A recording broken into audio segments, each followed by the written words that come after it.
ఓం శాంతి. భగవంతుడు అంటేనే భక్తపరాధీనుడు, భక్తవత్సలుడు. నిజంగా మనమెంత నిశ్చయ పుట్టితో, ప్రీతి పుట్టితో, విశ్వాసంతో, నమ్మకంతో తండ్రి మీరున్నారు, మీరే నా రక్షకులు, మీరే నా సర్వస్వము, మీరే నా ఆశ్రయము, మీరు తప్ప ఈ కష్టం నుంచి, బాధ నుంచి, దుఃఖం నుంచి నన్ను బయటకు తీసేటువంటి వారు ఇంకెవ్వరూ లేరు అని మనం ఎంత నమ్మకంతో, విశ్వాసంతో మన మనస్సుని భగవంతునితో పెనవేసుకుంటామో అంతగా మనల్ని సర్వకాల, సర్వావస్థ, సర్వ పరిస్థితుల యందు రక్షించేటువంటి ఏకైక పరమోత్కృష్టమైనటువంటి మహాదైవాది దైవము, కరుణాభరిత సాగరులు, దయాసాగరులు భగవంతుడు, పరమాత్మ. అలాగే ఏ సమస్య వచ్చినా, దుఃఖం కలిగిన, కష్టం వాటిల్లినా తండ్రి మీరున్నారు. నా ప్రియాతి ప్రియమైనటువంటి, మధురాతి మధురమైనటువంటి తండ్రి మీరున్నారు. ఈ కష్టాన్ని తొలగించండి, నన్ను ఈ బాధల నుంచి విముక్తి చేయండి అని మనము ఎంత నిశ్చయంతో, ప్రీతి పుట్టితో భగవంతుణ్ణి కోరుకుంటామో అంతగా పరమాత్మ మనల్ని రక్షిస్తారు. మరి భగవంతుడు అనగానే on the screen of our mind మనల్ని ఈ దుఃఖ, అశాంతి, కర్మ బంధనం నుంచి, బాధల నుంచి, చింతల నుంచి విముక్తి చేసి నిశ్చింతగా తయారు చేసేటువంటి నిశ్చింత పురాణికే నిశ్చింత చక్రవర్తిగా చేసేటువంటి పరమోత్కృష్టమైనటువంటి మహాదైవాది దైవము పరంపిత పరమాత్మ. అలాగే తండ్రి నీవే తప్ప నిత పరం పెరుగు అని మనము ఎంతగా కోరుకుంటామో, ఎంతగా మన మనస్సుతో ఈశ్వరుని పట్ల బంధాన్ని పెనవేసుకుంటామో అంతగా మనల్ని రక్షిస్తారు. సర్వకాల, సర్వావస్థ, సర్వ పరిస్థితుల యందు ఆయన్ని మనం పట్టుకుంటే మనస్సుతో, బుద్ధితో ఎలా రక్షిస్తారు అనేది మనం ఇప్పుడు ఉదాహరణలతో చూద్దాము. మహాభారతంలో భగవంతుడు, పరమాత్మ పక్కన లేకపోతే, పాండవులను అన్ని సందర్భాలలో రక్షించకపోతే నిజంగా పాండవులకి విజయం దక్కేది కాదు, వారు సఫలతని పొందేవారు కూడా కాదు. ఎన్నో సందర్భాలలో భగవంతుడు రక్షించటం జరిగింది. మహాభారత యుద్ధం అయిపోయిన తర్వాత ఇక నదీ తీరానికి ఆ రథాన్ని తీసుకొని వెళ్తారు. అప్పుడు ఇక అర్జునుడికి చెప్పటం జరుగుతుంది, నీ యుద్ధ పరికరాలన్నింటినీ తీసుకొని హే అర్జున ఈ రథాన్ని దిగు నువ్వు అని చెప్తాడు. ఇక ఆ తర్వాత రథం పైన ఉన్నటువంటి, పతాకం పైన ఉన్నటువంటి హనుమాన్జీ, ఆంజనేయ స్వామికి కూడా ఈ రథాన్ని నువ్వు దిగిపో అని చెప్పడం అవుతుంది. ఇక రథాన్ని పట్టుకొని ఉన్నటువంటి శక్తులని కూడా మీరు తొలగిపోండి అని వాటికి ఆదేశం ఇవ్వటం జరుగుతుంది. ఇక అందులో నుంచి భగవంతుడు, గీతాచార్యుడు రథంలో నుంచి దూకిన వెంటనే ఆ రథం కాలిపోతుంది. ఆ దృశ్యాన్ని చూసినటువంటి అర్జునుడు, ఇదేంటి పరమాత్మ, గీతాచార్య, ఈ రథం ఇలా కాలిపోతుంది అని అడుగుతాడు. అప్పుడు చెప్తారు, అరే భీష్మ, ద్రోణాచార్య, కర్ణుడు లాంటి మహాబలవంతులు, తేజోవంతుల యొక్క బాణాల పరంపరకి ఏ రోజో ఈ రథం కాలిపోయింది, మరి నీవు కూడా కాలిపోతావు అని నేను ఈ రథాన్ని అలాగే కాలిపోకుండా కాపాడుతూ వచ్చాను. ఇప్పుడు ఇక యుద్ధం పూర్తి అయిపోయింది కదా, ఇక నువ్వు కాలిపో అని ఈ రథానికి నేను ఆదేశాన్ని ఇచ్చాను, అందుకే ఇది కాలిపోతుంది అని వివరించటం జరిగింది. ఇది నిజంగా ఎంత గొప్ప సన్నివేశము. దీన్నొక్కసారి మనం జ్ఞాపకం తెచ్చుకుంటే నిజంగా మనమందరం కూడా జ్ఞానార్జునులము, పరమాత్మని సంతానము. మరి ఆత్మలమైనటువంటి మనం కూడా మనస్సుతో, బుద్ధితో ఈశ్వరునితో ఎంత బంధాన్ని పెనవేసుకుంటామో అంతగా భగవంతుడు జీవితంలో వచ్చేటువంటి రకరకాల సమస్యల నుంచి, ఆపదల నుంచి మనల్ని కాపాడుతాడు. నిజంగా వీటి నుంచి ఎలా బయటపడ్డామో కూడా తెలియకుండా మనల్ని రక్షిస్తాడు. కానీ నిశ్చయ బుద్ధి, విశ్వాసము ఉండాలి. అలాగే మనకి ఇంకొక గొప్ప సంఘటనని కూడా చూపిస్తారు. భగవంతుడు తన భక్తుల్ని కాపాడడానికి ఎంత భక్త స్వాధీన వల్లభుడిగా అయిపోతారో, ఎంత భక్త వత్సలుడిగా అయిపోతారో వివరించేటువంటి ఇంకొక సన్నివేశము మహాభారతంలో చూపిస్తారు. ఖాండవ వనాన్ని తయారు చేయాల్సి వచ్చినప్పుడు అర్జునుడు తన బాణాలతో, అగ్నితో ఆ వనాన్ని కాల్చటం జరుగుతుంది. అప్పుడు ఎన్నో సర్పాలు కాలిపోతాయి. కానీ ఒక పాము మాత్రము అర్జునుడి మీద పగపడుతుంది. ఎలాగైనా పగ తీర్చుకోవాలనుకుంటుంది. మహాభారత యుద్ధ సమయము కర్ణుడు బాణాల పరంపరని వేస్తూ ఉన్నాడు అర్జునుడి మీదికి. అప్పుడు ఇక ఆ పాము నాగాస్త్రంగా వచ్చి కర్ణుడిని అడుగుతుంది, నన్ను ఉపయోగించుకో సుమా అని. కర్ణుడు నేను నిన్ను ఉపయోగించుకోను అని అంటాడు. ఆ నాగాస్త్రము అది నాగాస్త్రంగా మారి అంబుల పొదిలో దూరుతుంది, కర్ణుడి యొక్క అంబుల పొదిలో. కర్ణుడికి కూడా తెలీదు, అర్జునుడికి కూడా తెలీదు ఆ బాణం ఏంటి, ఎందుకు వస్తుంది, అది నాగాస్త్రం రూపంలో ఉంది అని. కానీ పరమాత్మకి తెలుసు, రథంలో కూర్చున్నటువంటి. మరి ఇక కర్ణుడు ఆ బాణాల పరంపరను వేస్తూ ఉంటే ఇక పరమాత్మ ఏం చేస్తారంటే రథాన్ని 5 అంగుళాలు నొక్కి పెడతారు. ఆ రథం కిందికి వెళ్ళిపోతుంది. ఇక ఆయన ప్రయోగించినటువంటి నాగాస్త్రము ఆయన తలకి తగలకుండా ఆయన కిరీటానికి తగిలేటట్టుగా జరుగుతుంది. ఆ కిరీటం కింద పడిపోతే కిరీటం యొక్క రంగు కూడా విషానికి మారిపోతుంది. ఇలా ఎన్నో సందర్భాలలో తనను నమ్మినటువంటి వారిని, ఆశ్రయించినటువంటి వారిని ఎలా రక్షించాడు అనేది చూస్తే ఎంతో ఆశ్చర్యం అనిపిస్తుంది. ఇలా భగవంతుణ్ణి నమ్మితే ఆయన శక్తి, ఆయన గుణాలు మనకి ఛత్రఛాయగా మారి మన చుట్టూ అది ఒక రక్షణ వలయంగా, ఒక ఛత్రఛాయగా ఉంటూ మనల్ని అన్ని సందర్భాలలో తప్పకుండా రక్షిస్తుంది. మరి ఇంకా భగవంతునికి తెలుసు మనల్ని ఎలా రక్షించాలో. అందుకనే తప్పకుండా మనల్ని రక్షిస్తారు. ఆయన ఛత్రఛాయ మనల్ని రక్షిస్తుంది. ఎక్కడ యోగేశ్వరుడైనటువంటి పరంపిత పరమాత్మ ఉంటారో, అలాగే ఆయన్ని మనస వాచ కర్మణ పూర్తిగా నమ్ముకున్నటువంటి మన మనస్సు, మన హృదయము దృఢమైన విశ్వాసంతో, నమ్మకంతో, అచంచలమైనటువంటి భక్తి భావంతో, జ్ఞాన యోగాలతో, పరిపక్వతతో ఉంటుందో అక్కడ తప్పకుండా విజయము, ఐశ్వర్యము, సంపద ఉండి తీర్తాయి, తప్పకుండా ఉంటాయి. ఇది మన నమ్మకం మీద ఆధారపడి ఉంది. ఇంకా భగవంతుడు మనల్ని ఎలా రక్షిస్తారు, ఆయన్ని రక్షించాలి అనుకుంటే టచింగ్ ద్వారా కూడా రక్షిస్తారు. మన మనస్సు, మన బుద్ధి లైన్ ఎలాంటి వ్యర్థ సంకల్పాల యొక్క, విపరీతమైన ఆలోచనల యొక్క ట్రాఫిక్ జామ్ లేకుండా ఉంటుందో, ఎంతగా మన మనస్సు బుద్ధి లైన్ క్లియర్గా ఉంటుందో, ఎంతగా అది పరమాత్మతో కనెక్ట్ అయ్యుండి పెనవేసుకొని పోతుందో, అంతగా మనకి ఈ సమస్య నుంచి, ఈ పరిస్థితి నుంచి, ఈ కష్టం నుంచి, ఈ వ్యాపార నష్టం నుంచి ఇలా బయటపడాలి అని ఒక టచింగ్ దొరుకుతుంది. ఆ టచింగ్ని మనం ఫాలో అయితే అది యాక్యురేట్గా ఉండి విజయాన్ని ఇచ్చి తీరుతుంది.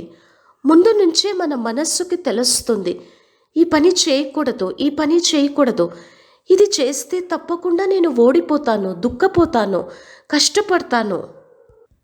అలా మనకి క్లీన్ టచ్ ఇచ్చి ఆ పరిస్థితి నుంచి ఎలా బయటపడాలో కూడా భగవంతుడు రక్షిస్తారు. ఇక మూడవది, మనల్ని రక్షించాలి అనుకున్నప్పుడు ఎవరినైనా సరే నిమిత్తంగా చేసి పరమాత్మ రక్షిస్తారు. అందుకే మనం ఎలా అంటాము, నిజంగా ఆ దైవం రూపంలో వచ్చి మీరు నన్ను కాపాడారు అని మనం ఎన్నో సందర్భాలలో అనుభవపూర్వకంగా ఇలాంటి మాటలు మాట్లాడతాం కదా. అంటే పరమాత్మ తను రాలేరు కాబట్టి ఎవరైనా ఒకరిని నిమిత్తంగా చేసి మనల్ని పూర్తిగా ఆ పరిస్థితి నుంచి, ఆ సమస్యల ఊబి నుంచి రక్షిస్తారు. దీన్ని మనము ఉదాహరణ రూపంలో నిజంగా యజ్ఞం లోపల బిగ్గరి పార్ట్ నడిచినప్పుడు ఎవరినో ఒకరిని బాబా నిమిత్తంగా చేసి ఎన్ని సందర్భాలలో తన పిల్లల్ని కాపాడుకున్నారు కదా. అప్పటి వరకు 10 వరకు కూడా తినడానికి ఏమీ ఉండేది కాదు. మరి 10 కల్లా అందరికీ, యజ్ఞంలో ఉన్న వాళ్ళందరికీ కూడా అన్నింటినీ సమకూర్చాలి కదా.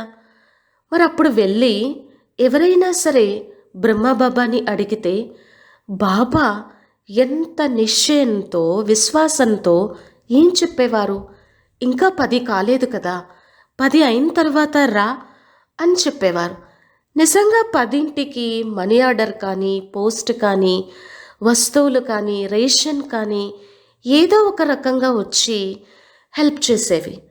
అలా ఎన్నో సందర్భాలు ఎన్నో జరిగాయి. అలాగే విభజన సమయంలో కూడా, భారత్ పాకిస్తాన్ విభజన సమయంలో కూడా దేశమంతా ఎంతో అల్లర్లు జరుపుతున్నా కానీ దాదీలందరూ కూడా అశరీరి అభ్యాసం చేస్తూ, విదేహీ అభ్యాసం చేస్తూ ఆ సమయంలో కూడా ఎంతో ఎంతో నిశ్చింతగా మేము భగవంతుని ఒడిలో ఉన్నాము, చాలా నిశ్చింతగా ఉన్నాము, భగవంతుడి యొక్క మహారక్షణ శక్తి మమ్మల్ని సదా కాపాడుతూ ఉంది అని ఎంతో భావనతో వాళ్ళు ఎంతో నిశ్చింతగా ఉన్నారు. అలాగే ఎవరికైనా అనారోగ్యం కలిగినా బాబా ఎవరినో ఒకరిని నిమిత్తంగా చేసి సకాశిచ్చి, శక్తి ఇచ్చి, దృష్టి ఇచ్చి, వాళ్ళకి ఇచ్చేటువంటి ఆహారంలో శక్తిని నింపి బాబా ఎలా కాపాడారు. అలా బాబా నిజంగా తనని నమ్ముకున్న వారిని కంటికి కనురెప్పలా నిరంతరం కాపాడుతూ, రక్షిస్తూ వాళ్ళందరినీ యోగిగా, మహానాత్మలుగా, విశ్వం ముందు పూజనీయ ఆత్మలుగా తయారు చేశారు. అది భగవంతుని యొక్క దయ. మరి మనం కూడా మనస్సుతో, బుద్ధితో ఎంతగా తండ్రి నీవున్నావు, నీవే రక్షకుడివి, నీవు తప్ప ఇంకెవ్వరూ కూడా నాకు లేరు, నీవే నా సర్వస్వము, ఆధారము అని ఎంతగా పట్టుకుంటామో అంతగా తండ్రి, పరమాత్మ, ఈశ్వరుడు, యోగీశ్వరులు, పరమానంద సాగరులు మనల్ని కూడా కంటికి కనురెప్పలా కాపాడతారు. అలా మనము కూడా పరమాత్మ యొక్క ప్రేమలో లవలీనమైపోతే బాబా కూడా మనకి ఎన్నో రకాల అనుభవాలని చేయిస్తారు. ఇక పరమాత్మ మనల్ని రక్షించాలి అంటే ఇక 4వది వచ్చేసి పవిత్రత శక్తి.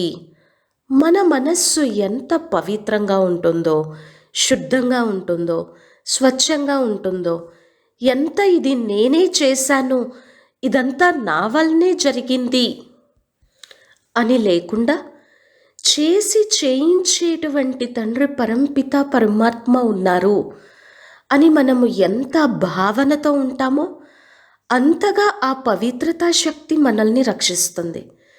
నిజంగా ఏదైనా ఒక కార్యంలో సఫలత జరిగింది, విజయం ప్రాప్తించింది, నిర్విఘ్నంగా అయింది, పరమాత్మని యొక్క అనుగ్రహానికి మనల్ని మనం ప్రాప్తులుగా చేసుకుంటున్నాం, అర్హులుగా చేసుకుంటున్నాము అంటే మరి ఆ మహాన్ కార్యం వెనక, ఆ విషయం వెనక మనకి తెలియకుండానే చాలా సూక్ష్మాతి సూక్ష్మంగా పరమాత్ముని యొక్క, భగవంతుని యొక్క, ఈశ్వరుని యొక్క ఆ ఆశీర్వాదాలతో కూడుకున్నటువంటి వరదాని హస్తం చాలా ఉంటుంది.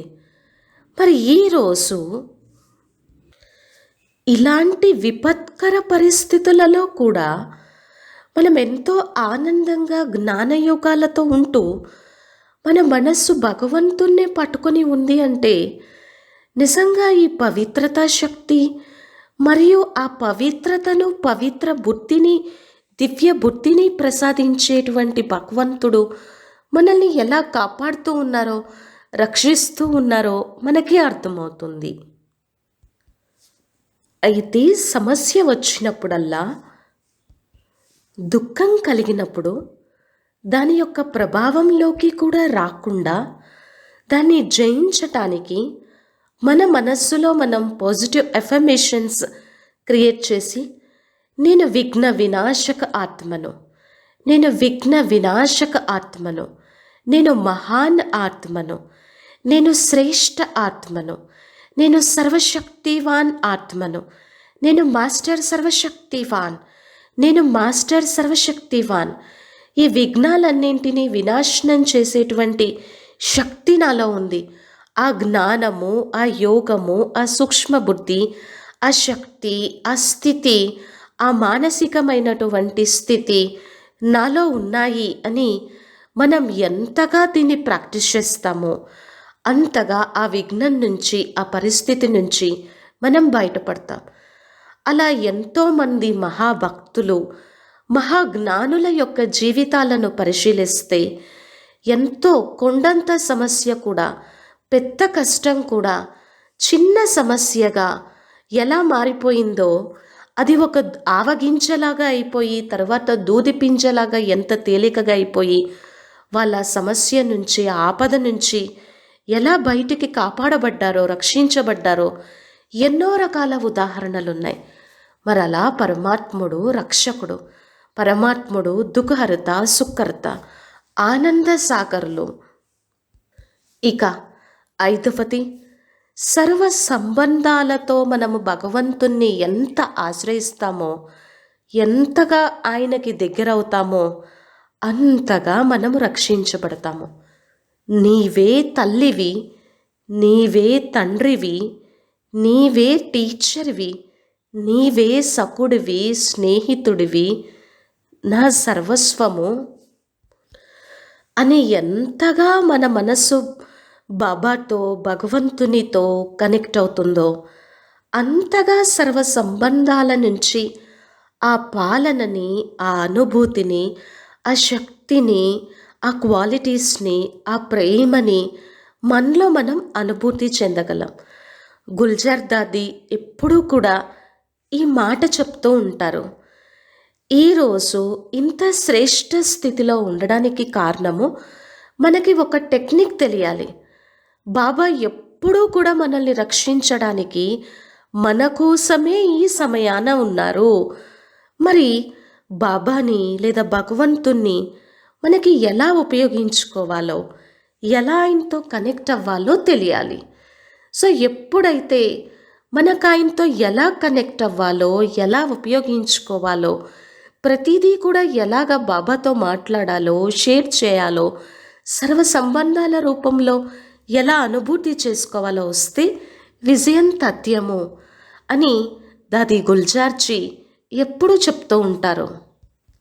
కాబట్టి మన బాధ్యతల భారాన్ని, ఈ కష్టాల భారాన్ని, వీటన్నింటినీ పరమాత్మకి అప్పగించి మనం ట్రస్టీగా అయిపోయి, నిమిత్తంగా అయిపోయి, ఫరిస్తాగా అయిపోయి భగవంతుని ఛత్రఛాయిని, పరమాత్మ ప్రేమని, శక్తిని మనలో అనుభూతి చేసుకుంటూ మనం ఒక దివ్య అలౌకిక స్వరూపంగా అయిపోయి, మనం ఆ సమస్యల నుంచి ముక్తంగా అయిపోయి, విపరీతమైనటువంటి ఆలోచనల నుంచి, కోరికల నుంచి ముక్తంగా అయిపోయి, ఇతరుల యొక్క సమస్యలను తీర్చేటువంటి సమాధాన స్వరూపంగా కావాలి.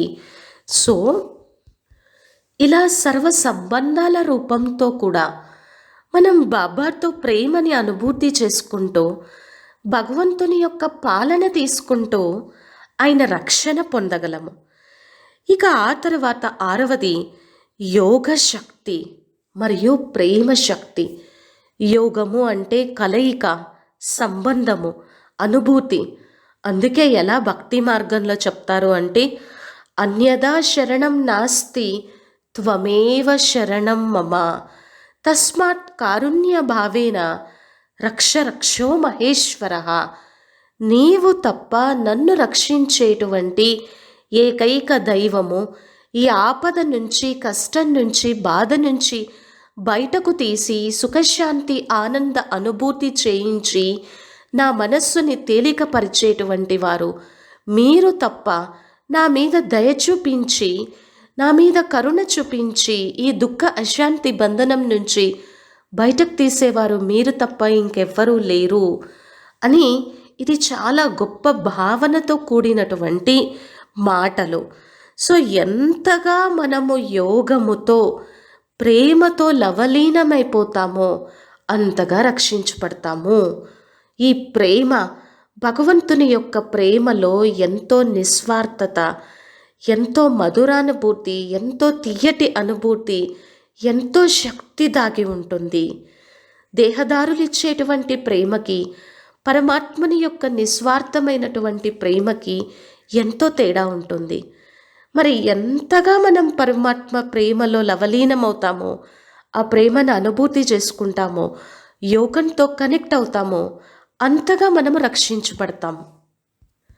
అందుకే రాజయోగిని దాది ప్రకాశ్మణి దాదీజీ ఎప్పుడూ ఏం చెప్తూ ఉంటారు అంటే, సమస్య వచ్చినప్పుడు ఆ సమస్యల్ని తొలగించుకునేందుకు ఏకైక సాధనము యోగశక్తి. సమస్య ఆయా యోగ్ కరో, సమస్య వస్తే యోగం చేయండి, తపస్సు చేయండి. 21 రోజులు మీతో మీరు మౌన బట్టి పెట్టుకోండి, విఘ్న వినాశక బట్టి పెట్టుకోండి. సమస్యలను జయించేటువంటి శక్తి స్వయంలో కలిగేందుకు, సమాధాన స్వరూపంగా అయ్యేందుకు తపస్సు చేయండి. మనలో యోగశక్తి, తపస్య శక్తి తక్కువగా ఉన్నప్పుడు మనస్సు ఏదో ఒక బలహీనతల రూపంలో ఈ సమస్యలన్నింటినీ తీసుకొస్తుంది. కాబట్టి యోగశక్తితో, తపస్య శక్తితో ఈ సమస్యలన్నింటినీ మనము అధిగమించగలము. తర్వాత పరమాత్మ మనల్ని ఎలా రక్షిస్తారు అంటే, మన మనస్సుకి, మన బుద్ధికి శక్తిశాలి జ్ఞానాన్ని ఇస్తారు. మన బుద్ధి రూపి అంబుల పొదిలో ఎప్పుడూ కూడా జ్ఞానం యొక్క బాణాలు ఉండాలి. అప్పుడే మనస్సులో పుట్టుకొచ్చేటువంటి ఈ అజ్ఞాన అంధకారంతో కూడినటువంటి ఆలోచనలన్నింటినీ ఆ జ్ఞాన యోగాలతో మనల్ని ఛేదించగలము. మరి జ్ఞానంతో, అలాగే ఎంతగా మనము పరమాత్మ ఇచ్చినటువంటి శ్రేష్ఠ సలహానుసారము నడుస్తామో, ఆ శ్రీమతం అనుసారము నడుస్తామో అంతగా మనం ఎప్పుడూ కూడా పరమాత్మ ఛత్రఛాయలో మన చుట్టూ ఆ డివైన్ సర్కిల్తో ఉంటూ మనల్ని మనం రక్షించుకోగలం. అలాగే మన దినచర్య, బ్రహ్మ ముహూర్తంలో లేవటము, ప్రతిరోజు పరమాత్ముని ముఖారవిందం నుంచి వచ్చేటువంటి ఈశ్వరుని యొక్క మహావాక్యాలను వినడము, అలాగే భగవంతునికి నైవేద్యం సమర్పించి ఆహారంలో పరమాత్మ ప్రేమనే శక్తిని నింపి తీసుకోవటము, అలౌకిక దినచర్య పాటించటము, మర్యాదపూర్వకంగా ఉండటము, ఆత్మిక స్థితిలో ఉండటము, యోగయుక్త స్థితిలో ఉండటము, ఇలా జ్ఞానంతోనూ శ్రీమతాన్ని ఆచరించటం ద్వారా మర్యాదా చక్రంలో ఉంటూ అలౌకిక దినచర్యను చేసుకుంటూ ఉంటే మనం ఎప్పుడూ కూడా పరమాత్మ యొక్క ఛత్రఛాయలో ఉంటాం. ఇక ఆ తర్వాత లాస్ట్ వన్, భగవంతుని యొక్క ఒడి. ఏ కష్టం వచ్చినా, ఆపద వచ్చినా దుఃఖించకుండా, తండ్రి మీరున్నారు, సర్వకాల సర్వావస్థ సర్వ పరిస్థితుల యందు రక్షించేటువంటి మహోత్కృష్టమైనటువంటి పరమోత్కృష్టమైనటువంటి దైవము నాకు తల్లి, తండ్రి, శిక్షకుడు, రక్షకుడు, బంధువు, సకుడు అన్నీ మీరే అని మనం ఎంతగా పరమాత్మని గట్టిగా మనస్సుతో పట్టుకుంటామో, ఆ చలించకుండా అచల్ అడోల్గా ఉండి మన హృదయంలో దిలారాం పరమాత్మ యొక్క స్వరూపాన్ని పెట్టుకుంటామో, ఎంతగా పరమాత్ముని ఒడిలో మనము లీనమైపోయి సేద తీరుతామో అంతగా మనము ఆపదల నుంచి కాపాడబడతాము, రక్షించబడతాము. ఇలా రక్షణ పొందవచ్చు. ఒకటి, భగవంతుని ఛత్రఛాయ 2, తండ్రి పరమాత్మ టచింగ్ ద్వారా మన మనస్సుని బుద్ధిని శక్తిశాలిగా చేస్తారు. 3, ఎవరినైనా సరే నిమిత్తం చేసి ఆ ఆపద నుంచి మనల్ని కాపాడతారు. 4, మనలో పవిత్రత శక్తిని స్వచ్ఛతను నింపి మన భావనలన్నింటినీ శుభ భావన శుభ కామనలుగా మార్చి రక్షిస్తారు. 5, యోగ శక్తి మరియు ప్రేమ శక్తి ద్వారా రక్షిస్తారు. 6, ఎంతగా సర్వ సంబంధాల స్వరూపంలో పరమాత్మతో మనం అనుభూతి చెందుతామో అంతగా రక్షించబడతాం. 7, జ్ఞాన యోగాల ద్వారా శ్రీమతం ద్వారా మనల్ని నిరహంకారిగా చేసి రక్షిస్తారు. 8, భగవంతుని ఒడి, పరమాత్మ ఒడి. ఇలా ఎన్నో రకాలుగా పరమాత్మని మనం ఆశ్రయిస్తే తప్పక రక్షిస్తారు. అందుకే ఎలా చెప్తారు, ఎత్ర యోగేశ్వర కృష్ణ ఎత్ర పార్థో ధనుర్ధర తత్ర శ్రీర్విజయో భూతిర్ ధ్రువ నీతిర్మతిర్మమ. ఎక్కడ ఆ పరంపిత పరమాత్మ ఉంటారో, ఎక్కడ ఆయన్ని పట్టుకున్నటువంటి మన మనస్సు అర్జునుడిలాగా ఉంటుందో అక్కడ సంపద, ఐశ్వర్యము, కీర్తి అన్నీ ప్రాప్తిస్తాయి. భగవంతుడు భక్తపరాధీనుడు, భక్తవత్సలుడు, భక్త స్వాధీన వల్లభుడు. ఓం శాంతి.